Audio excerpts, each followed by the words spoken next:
Sperm count बढ़ाना है, इधर उधर का ज्ञान बहुत है हमारे पास, हमको आजू बाजू बहुत ज्ञान देते हैं। अश्वगंधा खा ले, सफेद मूसली ले ले, शिलाजीत खा ले, या फिर हमें कह देते हैं गोक्षुरा खा ले, या अलग अलग चीज़ें मिलते हैं, इन सब का पाउडर बना ले।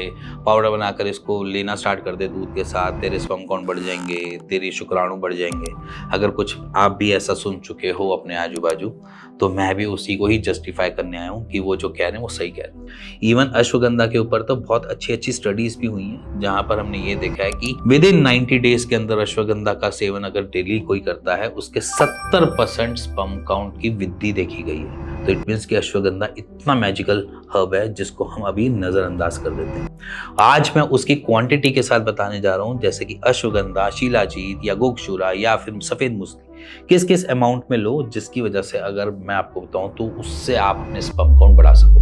500 ग्राम का डिब्बा अगर हम तैयार करते हैं तो उसमें सबसे पहले डालो 200 ग्राम आपका अश्वगंधा के साथ डालो 100 ग्राम अपने पास आप सफेद मूसली का, 100 ग्राम डालो कोंच बीज के, शिलाजीत भी ले लो आप 50 ग्राम, और उसके साथ ले लो 50 ग्राम अपने पास गोक्षुरा। तो अगर आप इस पूरे कैलकुलेशन को बनाओगे तो अप्रोक्सीमेटली आपके पास बन जाता है एक पूरा 500 ग्राम का डब्बा। अब रही बात शिलाजीत की, शिलाजीत आपको ऐसे नहीं मिलेगी, आप जाओगे रॉ लेना।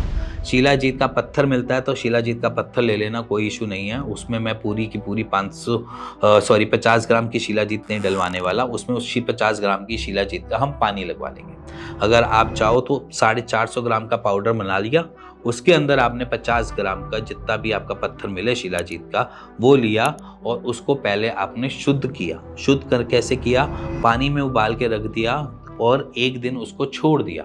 उसमें क्या होगा कि गाद जो होगी उसकी वो सारी की सारी ऊपर आ जाएगी और शिलाजीत सारी की सारी नीचे बैठ जाएगी। गाद को आपने निकाला बाहर और उस पानी को लगा दिया सीधा का सीधा अपने इस 450 ग्राम के पाउडर के अंदर और उसको मिलाकर रख दिया।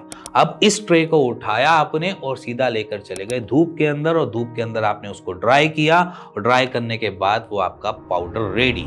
उसको डालो डब्बे में और रोज लेकर आओ अपने साथ, कहीं पे भी लेकर जाओ, कोई दिक्कत नहीं है। और अगर जो आपको ये कहते हैं कि दूध के साथ ही लेना जरूरी है, ऐसा जरूरी नहीं है। प्रेफरेंस ये दी जाती है आयुर्वेद इन सारी दवाइयों के साथ कि आप कुछ फैटी या किसी चीज़ के साथ लो। बट अगर आपका नहीं है मन दूध के साथ, या आपको नहीं इंटॉलरेंस होती है, मतलब आपको दूध टॉलरेट ही नहीं होता शरीर में और इंटॉलरेंस बनी रहती है, तो छोड़ दो उसको। आप इसको हनी के साथ भी थोड़ा से पाउडर को मिलाकर रोज चाट सकते हो। तो हनी के साथ भी चाट सकते हो। शहद लो थोड़ा सा, उसके अंदर थोड़ा मिक्स किया और उसको धीरे धीरे करके चाट लिया, ये भी इतना ही काम करेगा और उससे भी बढ़िया काम करेगा।